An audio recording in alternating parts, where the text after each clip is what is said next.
maistaran din sa color ng langgam at ang mga kandidata. Trono ang puntirya. Simulan na ang labanan sa kwento amazing number 3.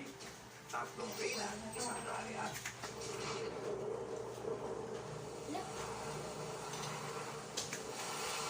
May desert storm sa Arizona. Paborito sa isang kayot na gustong mag-reyna-reyna andito.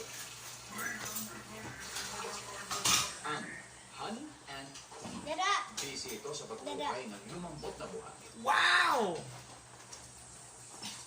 Gagawa siya ng bahay sa lupa, pero hindi na kaya kung mag-isa lang siya. Ang migas na puno, di siya kaya. Hindi na magtulungan ng dalawang reyna, pero eto at sabay pa sila naghuhukay. Aba, may pangatlong queen pa. At nadagdagan pa sila. Pero panandalian lang ang payapon sa mahal na mga renang langgam. Gawa na ang pugat na kanilang pagkakagawa.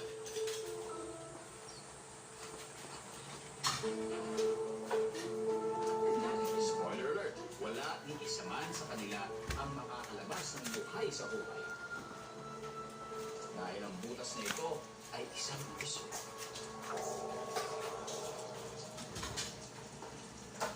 Bawat queen ay magsisilang ng daang-daang itlog na sinlaki ng unang karayo.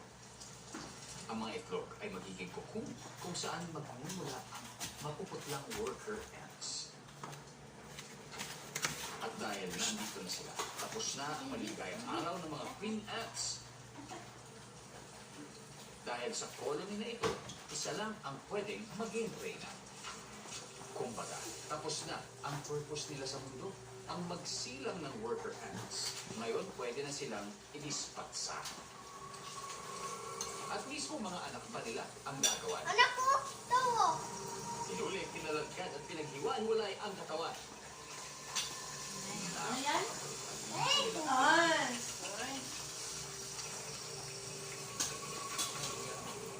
Pero ang isang queen ant na ito, hindi nila. Chill-chill lang habang inuubo sa mga kompetensya ni Sandro. Ang hiwa-hiwalay na katawan ng queen ants, itinakain sa mga larvae. Ngayon, isa na lang ang reyna ng kolonya. At ang worker ant ay inaasahang magiging loyal sa kanya. Naputakan niya ang ibang queen ants. Handa na siyang pamunuan ang mas malaking kaharian na mga langgam. Parang Game of Thrones din pala sa mundo ng mga langgam. No? Maraming gustong mamuno. Pero sa ending, isa lang ang magkakatupad. 28 years na mula nang sumabog ang Mount Pinatubo, kung saan binuga ng vulkan ang halos 10. Isa ganito nakakagaw sa throne sa yung Isa sa mga pinaka-apektadong lugar noon ay ang Makulor Pampang, kung saan naging walaw sa 21 pagpapalidyo pinakapang Makulor. At ngayon dinarayo ito ng mga turista para sa isang kakaibang nature trip ang agritourism. At yan ang sasambulan ng 2019 breakout na Urso Star na si Shira Diaz. First time ko makaka-experience ng agritourism, kaya naman excited na ako sa bagong amazing adventure ko. Let's go! Isa lang si Roxanne? Ang mga naging agritourism activities ko dito sa Bacolor ay una-una nag-fruit picking kami. Ito, meron akong baka na gunting. Ayun! First time kong mag-fruit picking, lalo na yung mga medyo hindi familiar sa akin na mga prutas katulad ng dragon fruit. So, first time ko makakita ng ganun kalaking farm. And then yung next naman na activity na ginawa ko ay yung feeding sa animals. Tapos na-try ko rin magpakain ng tupa. Kain lang kayo, babies. Meh. First time ko ganyan, yung malapitan, ang daming tupa. Nakakatuwa actually, nag-enjoy ako na makita sila sama-sama pagtatakbo tapos pag-uuwi sama-sama din. So, ang cool lang, nakaka-amaze siya. After nun, nag-beekeeping naman kami. Yun, doon ako pinaka-namangha kasi ako, personally, medyo takot ako sa bubuyog kasi nakagat ako ng bubuyog before nung bata ako. So parang nawala yung ear ko sa bubuyog dahil nga dun sa experience ko dito sa Amazing Earth, yung beekeeping na nahawakan ko pa sila. Puso! Yung nahawakan ko yung mga bubuyog, una kinakabahan ako, pero ang lalambot pala nila. So para lang, basta sobrang soft lang nila, parang ang sarap-sarap nilang ipet. May mga natutunan din ako, yung bubuyog kapag dumapo sila sa'yo or kaya lumapit sila sa'yo, huwag mo papaliin. Yung parang kahit gaganyan ka pa lang, alam kasi nila, alam nila kung sasaktan mo sila, alam nila kung threat ka sa kanila, kung ayaw mong masaktan, kung ayaw mong kagatin, huwag mo rin silang sasaktan. Parang pag-ibig lang din yan. And nalaman ko rin yung importance nila, pollination, pagpapadagdag ng ng fruit production, kumahalaga sila sa ating kalikasan. And then, yung next, ito rin, sobrang nag-enjoy ako, vermiculture. Ito yung kung paano aalagaan yung bulate. Kasi yung bulate, isa siyang malaking tulong sa paggawa ng mga organic na pataba. Yung kanilang cast na tinatawag, Gas, okay. nila, Ako, yun ang number 1 na effective organic fertilizer. yung palang mga hayop na or insekto na kinakatakutan ng mga tao, katulad ng bubuyog, ng mga bulate, ito pala napaka-importante at mahalaga siya sa ating kalikasan.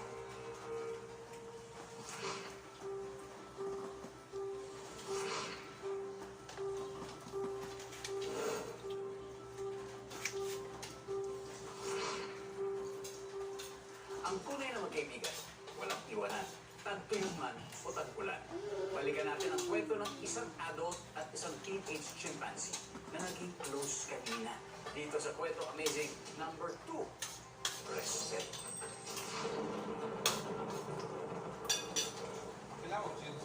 Dumating na ang tagpulan sa Semi. Yung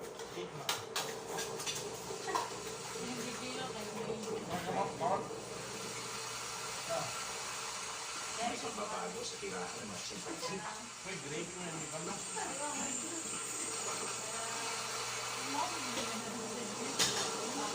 Magkasama pa rin ang dirtilong chimpanzee at ang padrino niya. King Kong da! King Kong! King Kong! Kulang sila ng pagkain may tubig. Dala, liligo siya. Kaya King ngayon, Kong da. desperado silang makakain ng karne. At alam na matandang chimpanzee kung saan ito matatagpuan. Sa katawan ng pulot ito, nagbakasakali ang padrino. Panoorin yung gagawin niya. Umutol siya ng sanga at naiinit ito. Ang resulta, malasipat na akmas. Ibang level din ang talent niya, no? Kinalibot niyang mabuti ang loob ng trunk. Kung may dugo nga naman sa sibat, baka may something sa loob ng trunk. Sinundot Britney.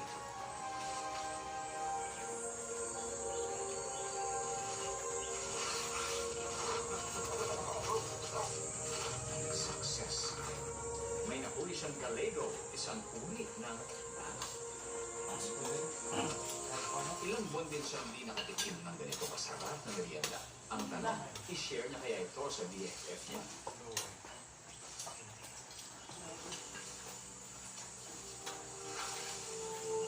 Dito masusukat ang tibay ng pagkakaibigan ng dalawa. Kaya inabutan niya ito ng kapirasong karne. Dahil sa ginawa ng padrino, lalo pang tumibay ang bonding ng dalawa. Darating ang araw, magagamit nila ang bond na ito para i-challenge ang naghahari-hari ang siga sa tropa. Napapansin na rin ng ibang chimps ang pagiging malapit ng dalawa. Hindi na nila pwedeng ismuli ng mas bata nilang kasama. Ibang level na ang status niya. Okay. Balik naman tayo sa Arizona Desert, kung saan super busy ang tuna. Reyna siya sa ilalim ng lupa. Sunod-sunuran sa kanyang mga utos ang libo-libo workers na langgam. Alam niyo bang kaya nilang gumawa ng isang malaking network ng tunnels na magkakarugtong at may habang up to 9 feet? Ang ibang langgam is tulang buhay na bariles. Lumobo na ang katawan dahil puno ng ng honey ang pagkain ng lumalaking army. Para siguradong sila lang ang siga sa lugar, nagpakalat ng Army of Workers ang Queen Anne para lipulin ang mga kalaban. Pinag-initan nila ang karibal na colony ng Honey Ants.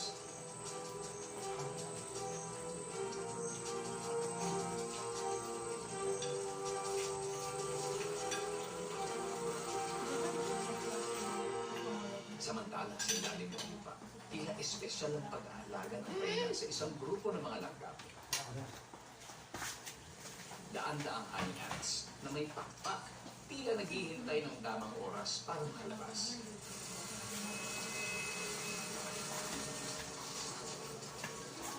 Pagsapit ng gabi, bumapang sila papunta sa ibabaw ng lupa kung saan sila bubuelo para makalipad.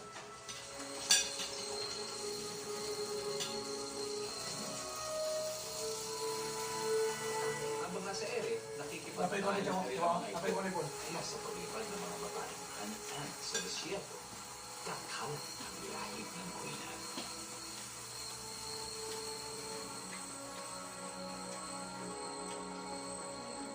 Marami sa kanila ang mamamatay. Pero ang maiiwang buhay, makakapagtayo pa ng sariling colony. Lalo pang lalawak ang sakop ng kapangyarihan ng Reyna. Ang brutal palang leader ng Queen Honey Ant. Lahat ay gagawin niya. Kahit pa pumatay, mapalawak lang ang sakop ng kanyang empire. Next up, isa sa favorite topics natin, ang pagkain. Nanonood ba kayo ng mukbang videos? Oo. Kung ganitong mga food craze at kung paano tayo kumain, may kinalaman pala sa ating kalikasan. So isang chef na advocate na tinatawag na slow food ang ating makakain sa tungkol dyan. Well, plus, mapapanood natin ang isang dance contest kung sino ang contestant. Malalaman natin. Kapag bumalik na, Amazing Earth. Ano ba ang pwedeng gawin para mabawasan itong pagkakatapon ng pagkain? Napaka-importante na kainin mo lang yung kaya mo ubusin, bilhin mo lang yung alam mo magagamit, at of course, tangkilikin yung local.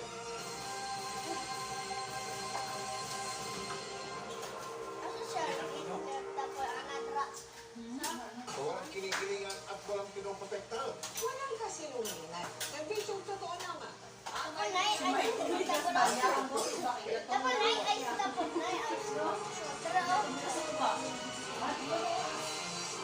Wishes come true tuwing linggo. Last tutuligin mo.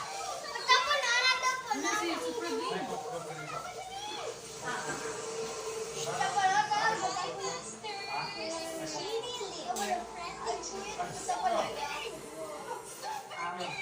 Patuloy-tuloy siya sa pag-alalaman. Tuwing linggo na nag-iisa kay kayo ng lola ko buong puso para sa Pilipino. Tuwing Sabado, i-rediscover natin ang ganda ng Pilipinas. Kasama ang mga sikat. Madam. Sagot natin ang pamasahe sa road trip tuwing Sabado ng hapon sa GMA. Pasan niya nakakirasi ng buper. Sa Pilipino. I-extend natin ang positive vibes ng Team Pinoy. Stay safe muna and enjoy free one-day extend sa isa 51 gig pang internet. Once is always. Oh. Nabuhuli sa kausantan. Plug Pediasure Plus with 37 growth nutrients and triple protein complex. Scientifically designed to improve height, growth, and immunity. Pediasure Plus. Soaps can clean, lotions can moisturize. The body wash is good. It cleans like a soap and moisturizes like a lotion for skin that feels clean, smooth, and bouncy. The body wash.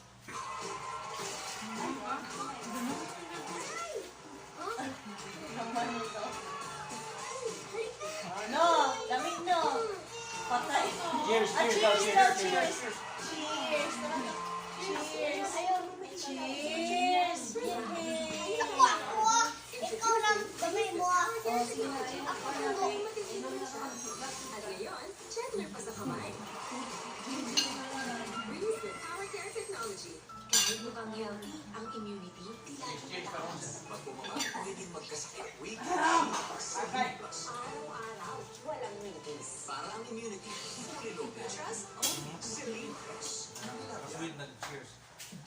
what my ultimate beauty looks like. From the #1 in keratin, Creamsol Triple Keratin Rescue. With 3 times the keratin, relaxers, serum, and essence in one ultimate solution. My ultimate beauty from the #1 in keratin. Hey guys, kailangan niyo ng strong coffee. Lahat ng strong coffee mo. Try yung Brew's Coffee Go Black 3-in-1. Strong, pero hindi mo pa Cheers, cheers, cheers. Cheers. 3-in-1 strong. Hindi mo pa yun. Sulit na diaper? Wasa ibang klase ng baby. Dapat diaper na plus. I-cute Cheers, plus. cheers, cheers. Sulit na Sam. glycogen at plus ng fresh sa balaw. Oh, Cheers. Sulit ka dito, mami. I-cute plus. Ano mo kung mo sa araw ko? No, Chapin. Kasi wala akong ANP. Naka-bear brand pa sa ko. 100% vitamin C and B vitamins. Tulong para sa immunity at lakas. Bear Brand Aloe Plus. Kahit gano'ng katindi ang amoy sa work, Ang yan ng bagong Fabcon ko. Sa new Sir Fabcon Charcoal Fresh. Ang Fabcon at Charcoal Delicado. Kaya lumina mo. Charcoal Delicado at Sir Fabcon. Kaya ba ng pustiso nito ang fried chicken? Good thing he's discovered Polydent Adhesive. Fresh chicken ako, parang sapon. 12-hour pustisong dikit tibay. Sa Polydent, 12-hour pustisong dikit tibay. 6 pesos a day. Why is C2 good for you? It's made from 100% natural green tea leaves, brewed and bottled on the same day. So choose C2. Choose what's naturally refreshing. Today, I'll be cooking. Munggo! Tumutulong ito para lumakas ang resistensya. Pero gawin natin masarap with Knorr Pork Cubes. Ayaw, ilang tea. Knorr. Ilang tea. Ayaw. Masarap para gawin masarap ang masustansya. Knorr. huli-huli ka. Gamot ka ng gamot. You can fix it with Head and Shoulders. It removes 100% dandruff, so you're itch-free. Huling-huling tips at jokes na kayo. Now really in anti-odor. Be amazed by your child for life. Nankid, the one and only, with clinically proven OptiPro with HMO, supporting optimal growth and immunity. Nankid OptiPro, nourish your child's every possible. Her eczema's back. It's itchy and dry. I tried everything. Try Bepanthen Itch Relief Cream with lipid lamellar technology that repairs skin from within and strengthens its barrier, which helps soothe itch in as fast as 30 minutes. Then, use Bepanthen Sensi Daily Moisturizer every day with Derma Defense formula that hydrates and protects skin to prevent eczema.